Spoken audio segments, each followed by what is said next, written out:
Hello and welcome to episode 44 of Charlotte Mecklenburg History with Dan Morrill. Today is Sunday, March 14th, 2021, and I am Dan's daughter, Mary Dana, here with Dan through Zoom. We are back.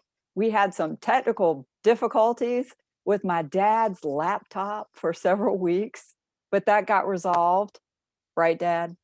I hope. Yes, Okay. it did. Yes, for right now. Right. So For right now, it's working Yeah. for now.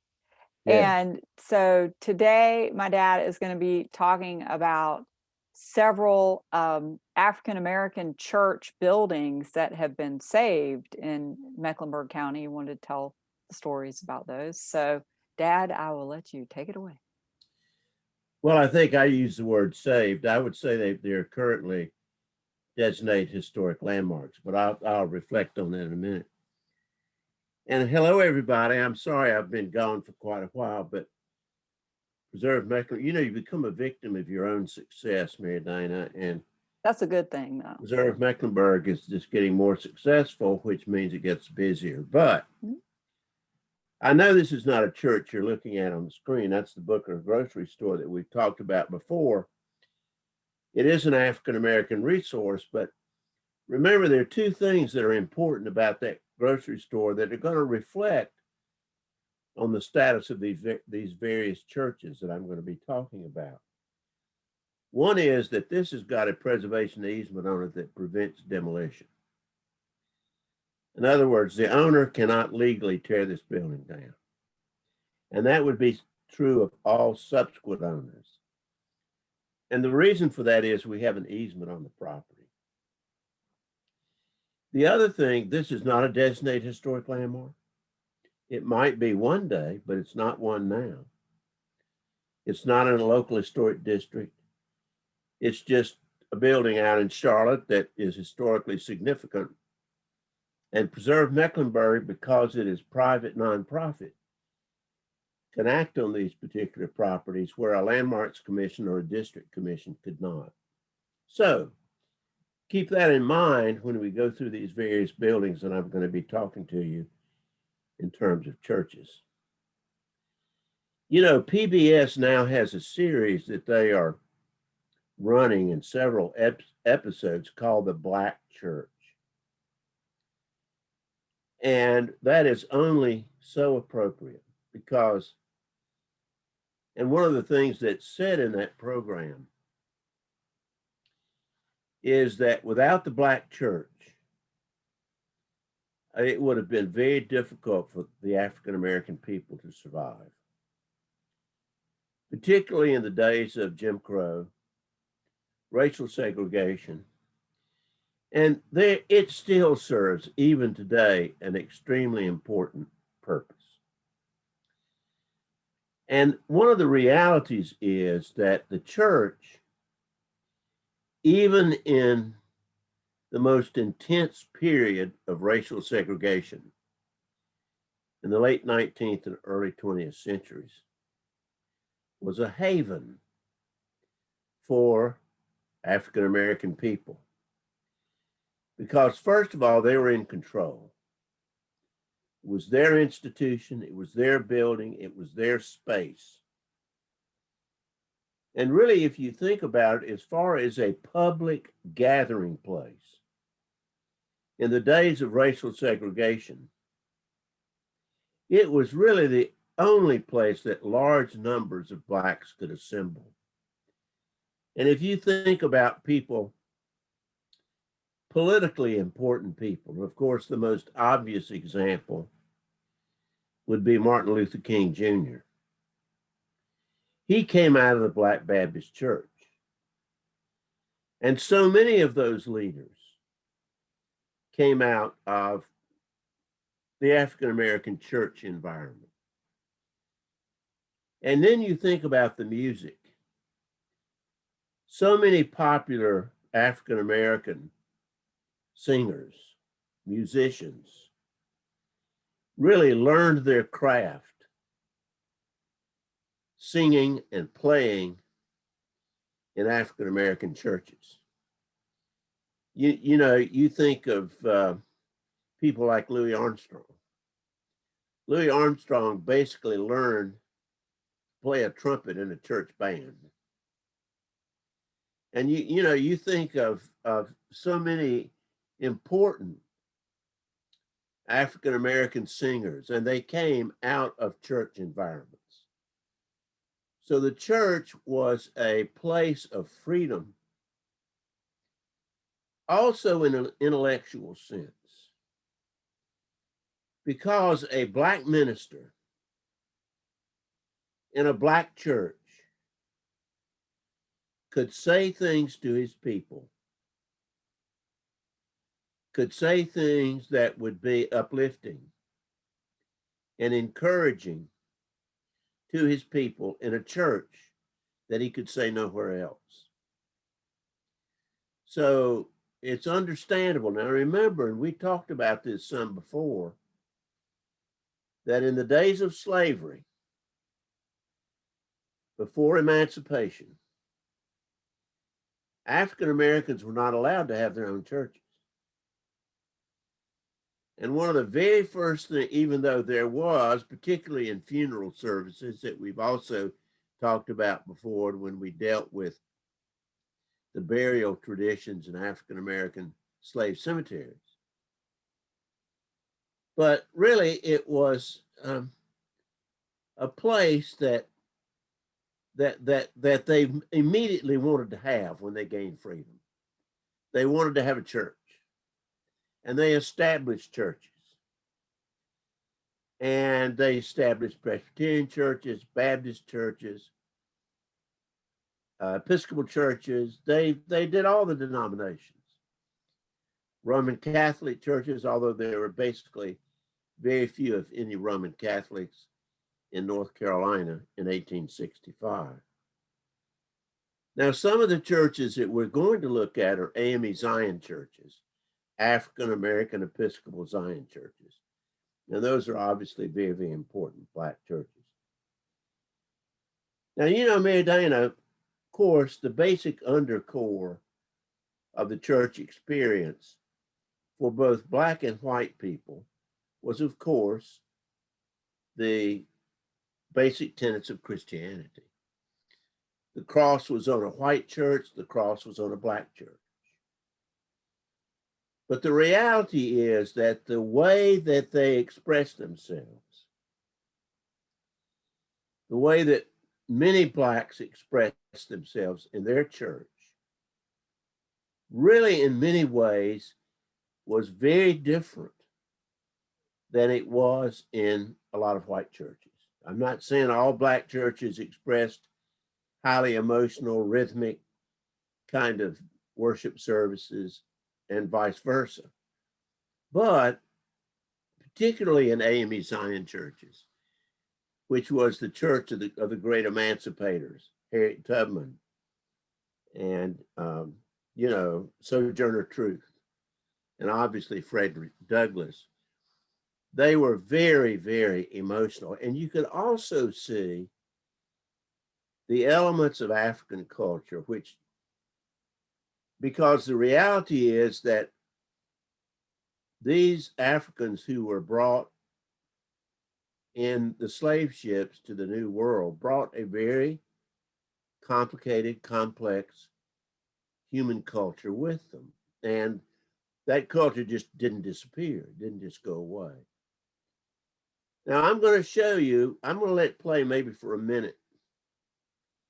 This is not a church in Charlotte. It's in McConnell, South Carolina, which is just below Rock Hill. But I think this video will give you a feeling of the kind of emotion, community, affirmation. Obviously, all human beings face the same realities, and that is foreknowledge of death and dealing with death, foreknowledge of illness and dealing with illness. And religion in many ways is used to reinforce a sense of hope for all human beings, but they express it differently according to their culture. And so I'm going to show you a little video. As I say, I'm gonna let, I have to take my glasses off to see the pointer. And here we go.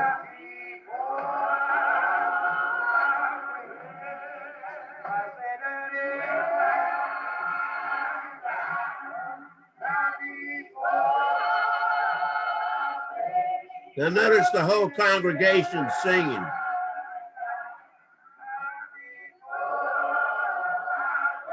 And notice how they roll with their bodies and the rhythm, and you'll see that even more later. This man's the leader. He's going to stand up now. He's really going to get going here. The mic scratches a little bit on his clothes when he gets up, but he's going to, now watch what they do here. He's going to sing. He's going to lead the singing.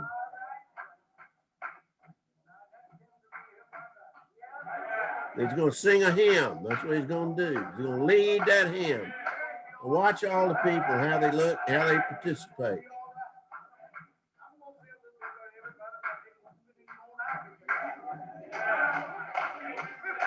Hear that rhythm? Oh, oh, oh, oh, oh, oh. If I die before I wake, I pray the Lord my soul to take.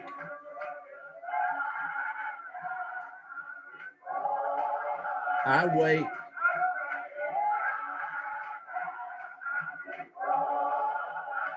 They're singing that first stanza first, that first line first, several times.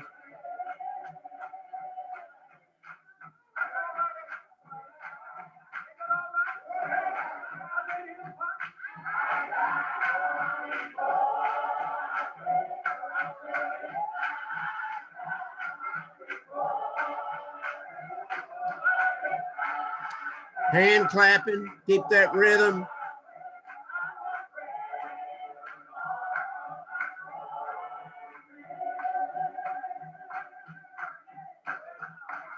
Now he's going to go, he's really going to get into it now.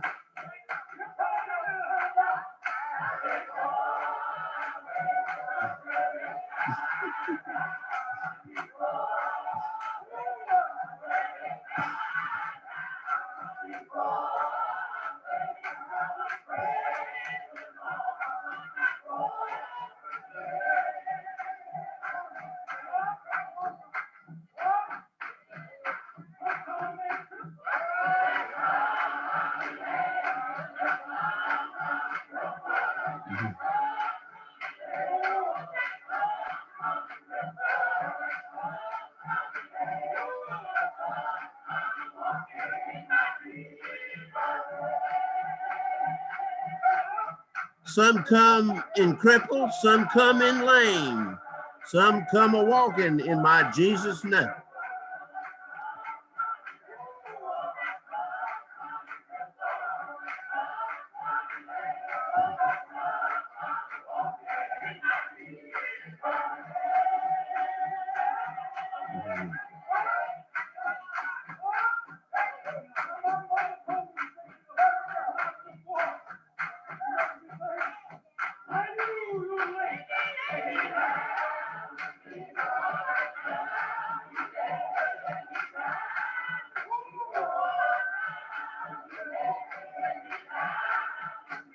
Okay, I just wanted to give you a feel for, you can imagine, as I say, in the days of segregation, you can imagine, I hope I hit the right, if I hit the wrong button. I don't know. I'm gonna see. There, I'm back. Okay. Man, Dana, you know, now I'll speak first. I can tell you right now, all the years that I went to church as a child, of course, I went to white folks' church,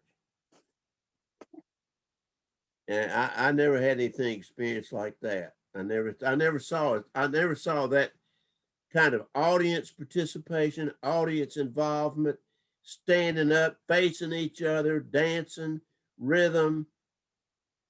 How about you? Did you ever see anything like that? Yeah, well, I went to a Pentecostal church service. Right. It was You similar. can see it in Pentecostal churches. That's right. That's why I said not all white, not all black, but you can imagine what a church meant to the African American community. Well, and I they were mean, singing a prayer, I noticed. That's what they were singing. and this prayer. it was more than just and it still does have that dimension to it. It still does have that dimension. So when we talk about the black church, um, we're talking about a centerpiece of African American culture. Mm-hmm. And I could go into the Charlotte's history with people like Coleman Carey, who of course was very much in that sort of religious tradition.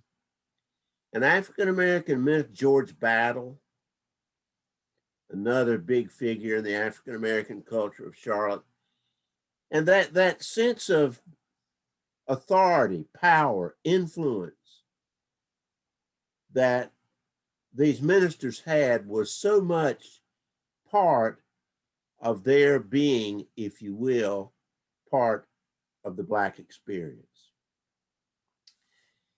Now, the first church I'm going to talk about is Little Rock AME Missouri.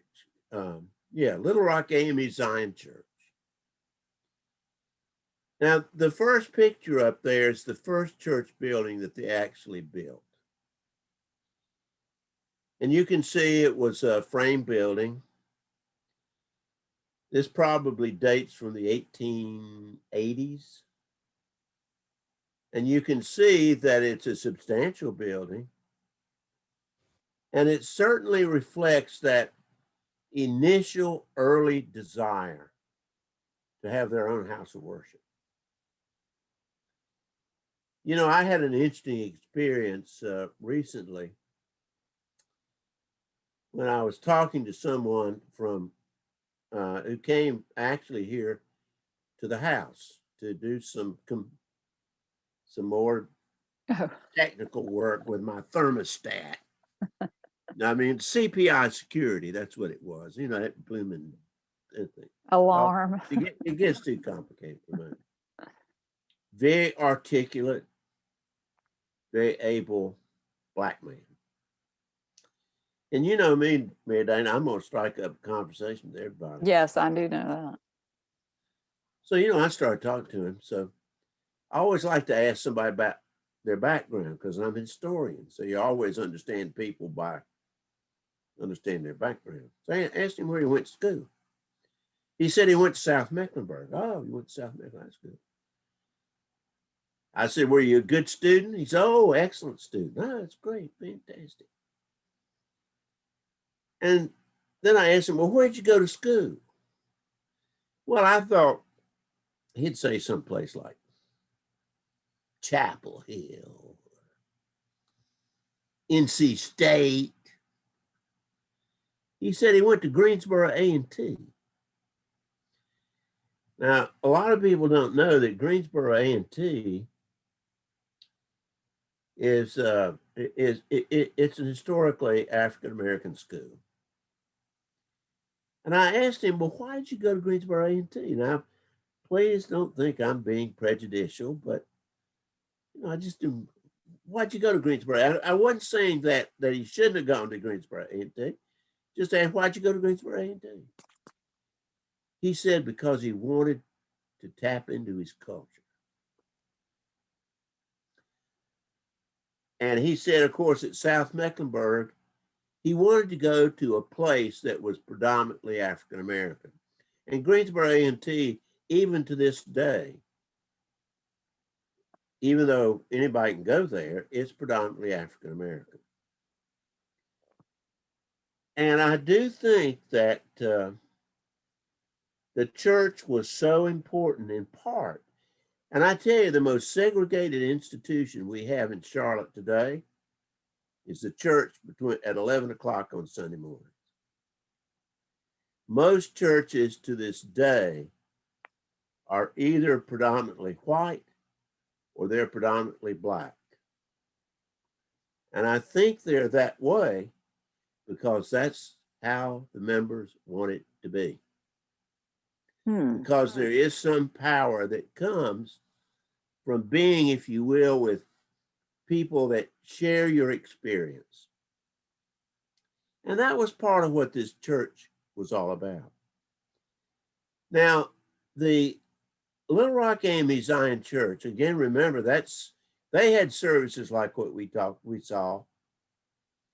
They got in there and expressed themselves with swaying bodies and a lot of rhythm and so forth that is very indigenous and very strongly felt in African American culture or in African culture. Well, they prospered. And there was a man by the name of Bishop Clinton who really led the urge to have them build a new church building, which they did shortly after 1900. And it still stands. Now, this photograph was taken when it was somewhat beleaguered. This would have been back in the 1970s when I took this picture. I'm an old goat. And this building, interestingly enough, was done by a very prominent white architect by the name of McMichael, who was famous for designing churches. He designed over 500 churches in North and South Carolina. James McMichael. And one of the things that was characteristic of McMichael, he did not like steeples. He liked steepleless churches. He liked, if you will, what you see here with these sort of towers on the top of the church, these cupolas on the top of the church. And this building was, you can still drive by this building. It's on East 7th Street. You've driven by it, I'm sure, many, many times. Yeah, it was a big deal that the road had to curve around it. That's exactly what I was getting to. When this came up, the church was slated to be torn down. And the reason it was going to be torn down was because they were widening 7th Street and it was going to go right through the church. And the Historic Landmarks Commission, much to its credit, and Little Rock Church, much to its credit, came up with the idea, well, let's leave churches and curve the road. And I remember there was one person, because the church looked pretty beleaguered. I remember there was one person on city council who said that was a stupid idea to keep that old rundown dumpy church so that people were going to endanger their lives by having to go around that curve. I don't know how many accidents they've had on East 7th Street, but I don't think they've had many. No. Well, of course, that became a designated historic landmark. And this is a church today. Interestingly enough, for a good while, it was the African American Cultural Center. And from purely a personal view, I wish it still was, because I think it gave great power because of the stories that have been associated with it. And it was, if you will, it's now back in the ownership of the Little Rock AME Zion Church. Their new sanctuary is right next door. Oh. But of course, it's now a designated historic landmark, which means that any material alteration that's made to that building has to go be approved by the Historic Landmarks Commission. But, B-U-T, but it could be torn down with 1 year's notice. Is it going to be torn down? I don't think so. But you know, the future's a long time, Mary Dana. It is. And you know, it could be after you're gone, I'm gone, your children are gone, everybody's gone 100 years from now. Somebody give a year's notice and tear it down. The Booker grocery store, the Patterson grocery store on Booker Avenue, has more protection than this building does. Because it's got an easement on it. Because Preserve Mecklenburg put an easement on it. And Preserve Mecklenburg had the money to buy the Patterson grocery store. So that's the real lesson. But I'm really glad. Now there is East Avenue Tabernacle Arp Church that also McMichael designed. Notice no steeple on the top. Like domes, I guess, right? Yeah, he got a dome on it. Exactly. That's exactly right. Now, I want to talk about one little thing that's sort of a corollary to that. This picture was made in the 1970s when we, the Historic Landmarks Commission, moved to shotgun houses from Bland Street to the rear of the African American Cultural Center, and thereby saved those two shotgun houses. And they, of course, were restored, and the idea was that they were eventually going to be used by the African American Cultural Center. It really never happened. And the Landmarks Commission has recently moved these two shotgun houses to a neighborhood in West Charlotte where they're going to be used for affordable housing. Oh. So, What's a shotgun house? Pardon? What is a shotgun house? What is that definition? Define Well, it for we don't know. It's some people believe that it comes from the word shogun, that refers to a sort of African cottage of sorts. Some people say they call them shotgun houses because all the rooms were in a row.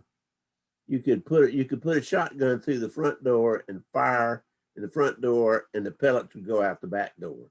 But anyway, they were a very commonly used rental housing, not just for Black people, but for people of limited economic means in the early 20th century. And these two have been preserved. Now, here's another. This is Grace AME Zion Church. Notice I said AME Zion. You remember Frank McNinch? You married? He was of course.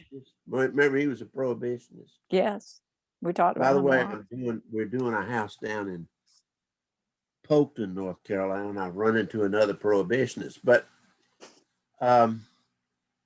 prohibition was Little Rock AME Zion Church split over the issue of prohibition.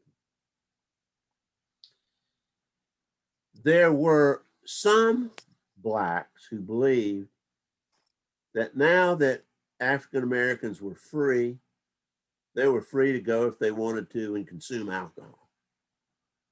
And therefore, they were not going to limit their freedom by saying you need to pass a law that you can't have booze. But there were others in the church who joined with whites, like Frank McNinch,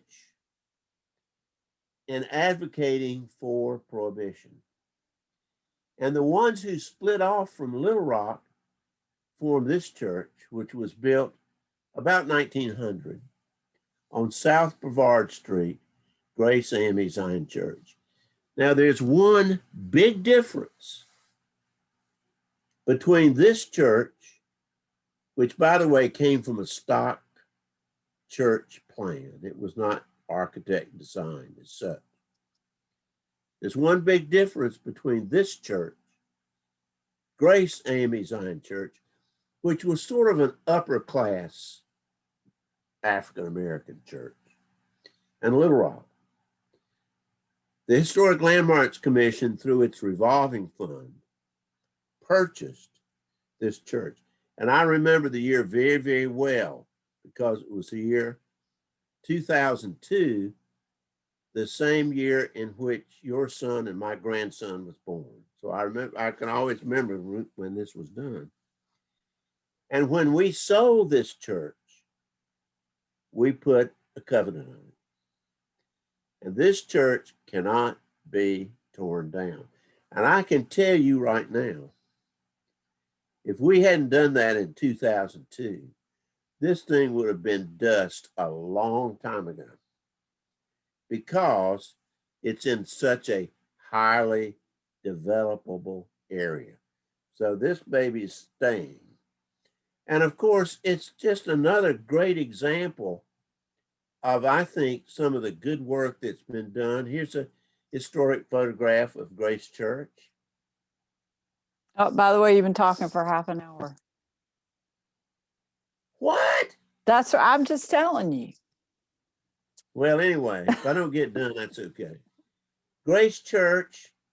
Now, Grace Church, let me give a little broader picture. Well, I forgot to put a photograph in. Shoot. Next door to Grace Church, so that's church. This was sort of like remember we had that podcast on Brooklyn, Second Ward? Mm-hmm. This was the sort of main street of Brooklyn, Second Ward. And the fact that that building is going to be there means that the history of Brooklyn is always going to be recognized. There's another building on that same block right next door, the Mecklenburg Investment Company building. This is just to the right of the church. It was a place where, and I show that because it's right next door to it, that's where Black professionals had their offices, dentists, lawyers, real estate people, and the like. That is an historic landmark. Doesn't have an easement on it, could be torn down, but it's there.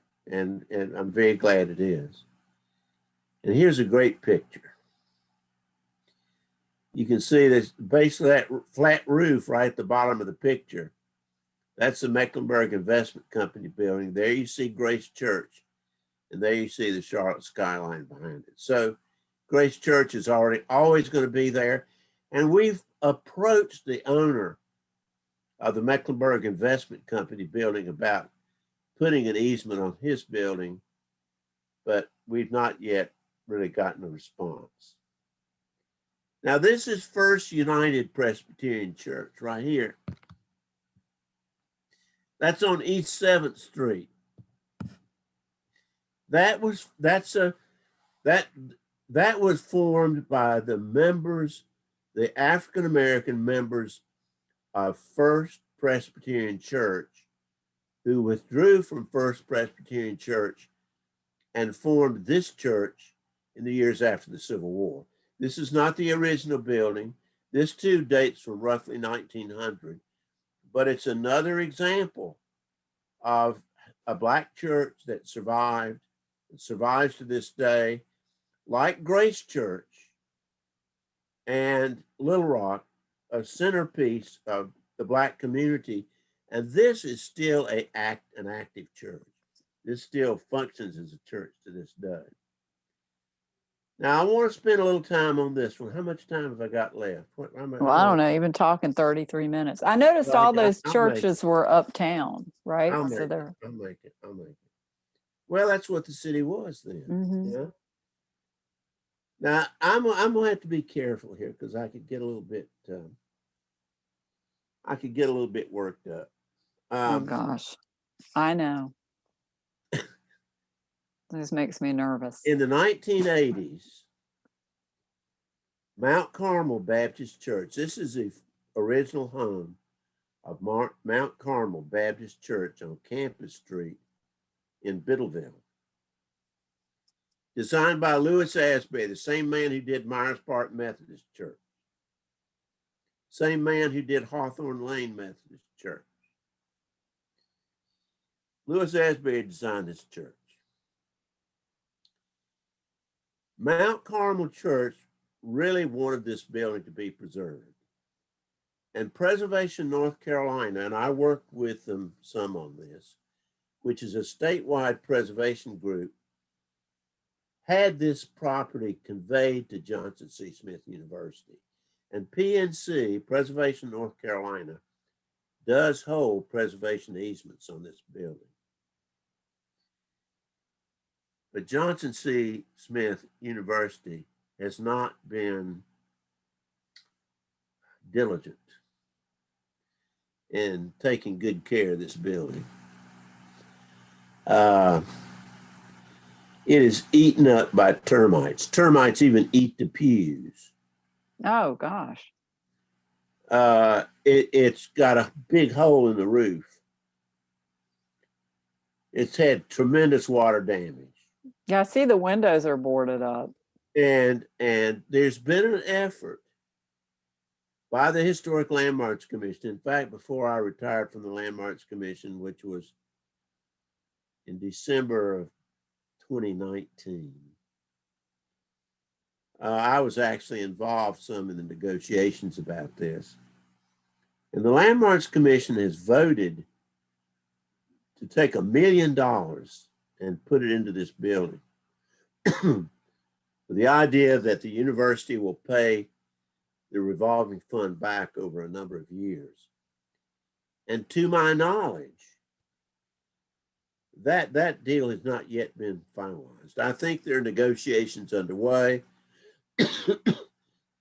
But you know, rain doesn't care about votes. It's not going to stop because, oh, we got to stop raining because they got to vote. I mean, this building has got to be dealt with. I think what they're planning to do is basically just build a new building inside the old building. Okay. And I think that's probably a reasonable thing to do because, I mean, I'm telling you. Rough. Johnson C. Smith University, I know, faces their own challenges, but in all honesty, they have not been good stewards of this building over the years. Now, this is the last one I'm going to talk about. Okay. And that's, I think it's the last one. Remember this one? Mm-hmm. You remember it? It's in Cherry, isn't it? Yeah, good for you. Good for you. It's on Luther Street. And of course, named for Martin Luther, because this was a Lutheran church. This is Mount Zion Lutheran Church, not AME Zion. It was a Black Lutheran church. And by the way, now this one, it's a designated historic landmark. We've seen 2 buildings so far that are absolutely protected. Grace Church and Mount Carmel Church, because they've got covenants on them. This does not. And I can tell you that if a covenant is not put on this building, I guarantee you this thing will be torn down.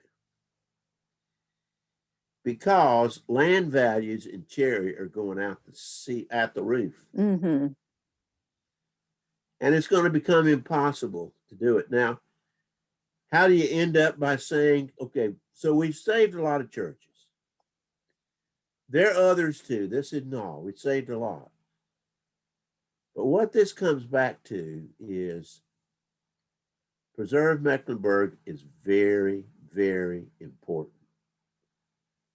Because whatever we buy, we're going to put a preservation easement on it. The Landmarks Commission has done some wonderful work, but it can't do it all. And so those of you who have a spirit of giving, you know, how do you really tell what somebody cares about? Look at their checkbook. I mean, that really, don't. You put your money where your mouth is. You put your money where your mouth is. And if you care about the preservation of these artifacts over the long haul, you need to consider becoming members of Preserve Mecklenburg. Mary Dana, that's about all I got to say. How many minutes? Okay, good job. 39 minutes. So see, that was good. That was all very interesting. Glad to hear that. Glad to be back. Thanks everybody for joining us. And please, let us know how you feel about the podcast. And there's a lot of interesting things going on. And next week, I might bring you up to date on some of the Preserve Mecklenburg activities. Yeah, and let us know topics that you would like to hear my dad talk about. So we appreciate you joining us, and we look forward to seeing you next week. Bye, everybody. Bye.